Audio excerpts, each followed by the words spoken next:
ఆశీర్వదించమంటున్నాడు. ఆశీర్వాదము ఎప్పుడు వస్తుందంటే, లేక ఆశీర్వాదము ఏమిటి అంటే, దేవుని సన్నిధిలో ఉండటమే ఆశీర్వాదం. గట్టిగా చప్పట్లు కొట్టండి. హల్లెలూయా. దేవుని నామమునకు స్తోత్రము కలుగును గాక. అర్థమైందా? మొట్టమొదటిగా ఆశీర్వాదం అంటే ఏంటంటే, నిత్యము దేవుని సన్నిధిలో ఉండటమే ఆశీర్వాదం.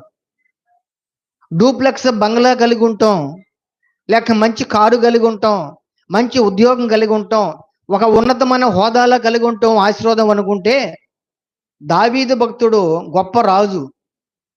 ఆయన అన్నీ ఉన్నవాడు, ఏమైనా చేయగల సమర్థుడు. కానీ దేన్ని కూడా ఆశీర్వాదంగా భావించట్లా దావీదు.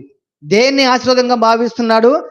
నేను నా కుటుంబము నీ సన్నిధిలో ఉండటమే నాకు ఆశీర్వాదం అయ్యా అంటున్నాడు. ప్రియ దేవుని బిడ్డలారా, మన జీవితంలో మనము ఆశీర్వాదం పొందాలి అంటే